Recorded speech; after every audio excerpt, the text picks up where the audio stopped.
solusi KDM menjadi satu-satunya yang dari mungkin sekian solusi yang berani diterapkan dan sukses.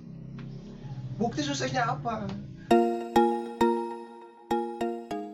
Dari banyaknya pengamat politik di Indonesia, yang jujur saja saya paling suka itu adalah Adit Praetno. Kenapa? Karena dari pandangan-pandangannya selalu objektif. Yang kedua, di dalam menata bahasanya selalu enakeun. Beliau berbicara tentang Gubernur Jawa Barat, berbicara juga tentang DKI Jakarta, gubernurnya. Kita akan lihat pergeseran jejak politik di Indonesia yang tadinya ke Jakarta, selalu apa-apa ke Jakarta, tergantung Jakarta. Sekarang kata beliau ke Jawa Barat. Karena gebrakan-gebrakan KDM, King Deddy Mulyadi setiap hari membuat orang melongo, kaget. Gerakan-gerakan yang out of the focus khususnya, dengan kebijakan-kebijakan dan lain sebagainya. Coba kita lihat sama-sama nih. Ya. Saya mau bicara tentang kiblat politik yang secara perlahan itu sudah mulai berubah. Dulu kiblat politik itu ada di Jakarta, tapi belakangan ini secara perlahan banyak pihak yang mengatakan kiblat politik itu tak lagi di Jakarta, tapi kemudian berubah kiblatnya, yaitu pindah ke Jawa Barat. Dulu memang harus kita akui ketika bicara tentang epicentrum, ketika bicara tentang parameter politik, maka jawabannya adalah Jakarta. Kenapa Jakarta selalu dijadikan sebagai rujukan dan kiblat politik? Ya karena memang aspeknya dua hal. Pertama, Jakarta itu adalah ibu kota negara dan ada di pusat, yang saya kira semua spotlight pembicaraan tentang politik mengacu kepada Jakarta. Yang saya kira semua spotlight pembicaraan tentang politik mengacu kepada Jakarta. Nah yang kedua, secara prinsip tentu tidak bisa dilepaskan karena gubernur yang ada di Jakarta adalah mereka yang perilaku, tindakan, dan manuver-manuver politiknya selalu menjadi rujukan, selalu menjadi referensi, dan selalu menjadi pergunjingan. Semua gubernur Jakarta itu selalu dijadikan sebagai pergunjingan oleh seluruh daerah di Indonesia tanpa menafikan yang lain.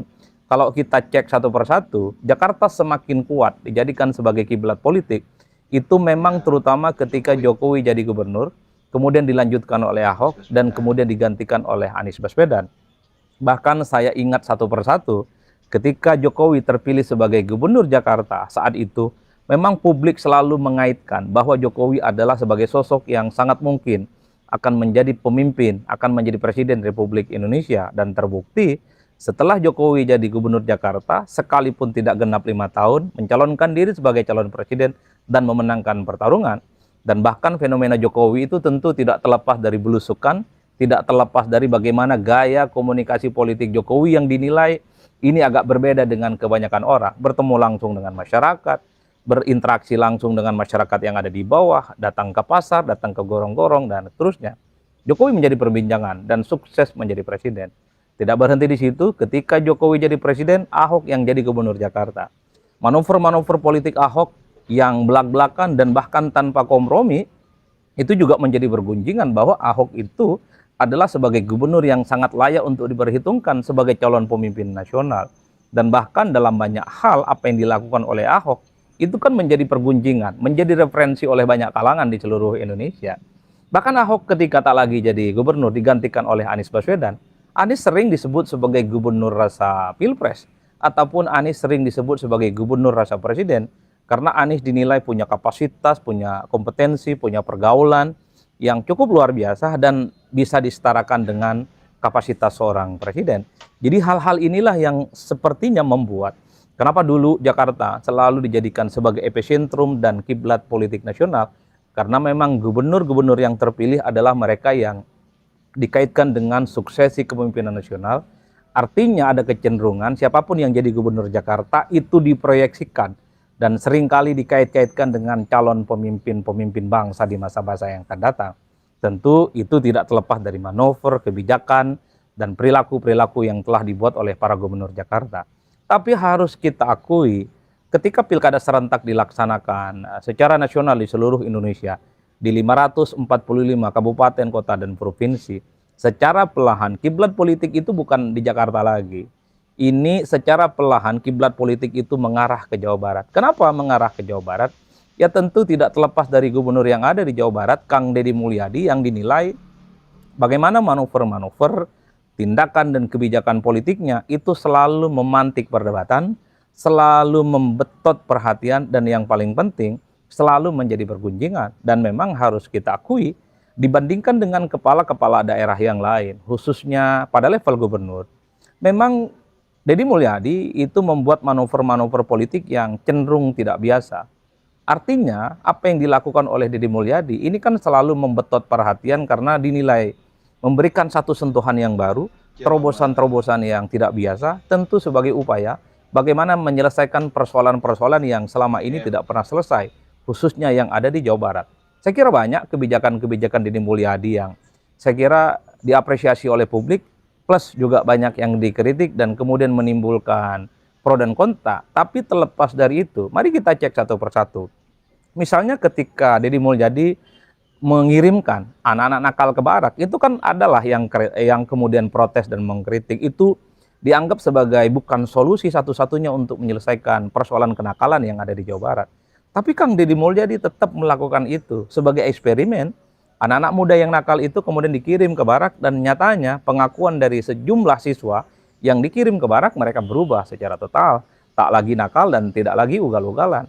Sekalipun memang ada perdebatan, barak itu bukan jawaban dari segala-galanya, tapi ini adalah satu eksperimen yang saya kira sudah membetot perhatian dan menjadi diskursus publik, dan bahkan di berbagai tempat banyak pihak yang ingin melakukan apa yang sudah dilakukan oleh Deddy Mulyadi. Tidak berhenti di situ. Deddy Mulyadi misalnya juga bicara tentang Satgas anti premanisme. Karena premanisme itu cukup merisaukan, karena premanisme itu dianggap menghambat laju investasi dan menganggap persoalan ekonomi itu terganggu akibat dari aksi para premanisme.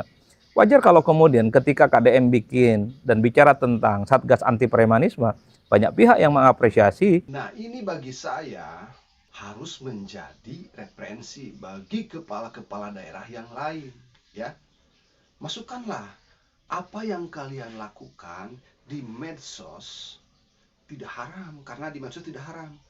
Justru memang harus masyarakat itu mengetahui apa yang dilakukan. Pertama, manfaatnya supaya tidak ada berpikiran masyarakat negatif terhadap posisi Anda. Artinya, kalian itu sebagai seorang pemimpin benar-benar bekerja di setiap harinya. Dan kita menuntut transparansi kerja kalian. Dan salah satu alat untuk melaporkannya itu adalah medsos kalian.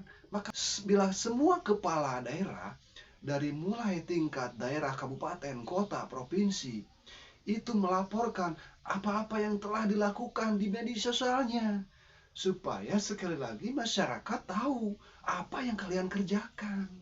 Bukan malah kemudian nyinyir, gubernur konten, gubernur lambe tura, dangkal, dan lain sebagainya. Itu kan kenapa sih sampai ada orang yang nyinyir di saat orang lain telah melakukan pelaporan atas kerjanya sebagai pemimpin? Karena mereka tidak mampu mungkin melaporkan apa-apa yang telah mereka lakukan ke masyarakatnya. KDM kan jelas setiap hari dilaporkan, setiap hari melaporkan, setiap hari memproduksi apa yang dia lakukan.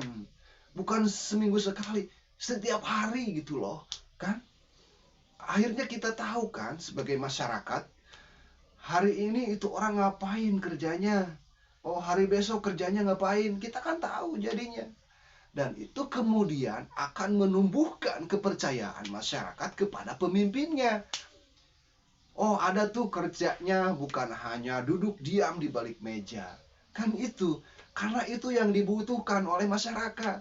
Cenderung masyarakat itu sekarang sudah tidak lagi butuh orang yang pinter ya berteori gitu. Sudah terlalu banyak yang orang yang pinter berteori. Tapi untuk yang melaksanakan teorinya, itu yang kita butuhkan. Maka sekeren apapun narasi yang menyatakan apapun itu KDM, mengkritik apa itu KDM, memasukkan anak ke barak, Kritik dengan tajam, disusun dengan argumentasi hebat. Pertanyaan kita, apa yang solusi mereka tawarkan di dalam membina, mendidik, mengarahkan anak-anak sekolah? Nggak ada, kan cuma teori doang. Artinya apa? Itu hanya akan dianggap sampah oleh masyarakat. Cukup bosen masyarakat itu mendengar orang yang pintar berteori tanpa diaplikasikan, dipraktekkan. Bosen, Pak. Akhirnya apa yang terjadi? Solusi KDM menjadi satu-satunya yang dari mungkin sekian solusi yang berani diterapkan dan sukses. Bukti suksesnya apa? Dengan kesuksesan yang luar biasa, ketika kemarin pelulusan, ada sampai anaknya yang nangis, orang tuanya yang juga ikut nangis. Gak mungkin drama nangis-nangis itu diciptakan, gak mungkin. Nangis itu salah satu bentuk ekspresi keseriusan anak di luar perubahan.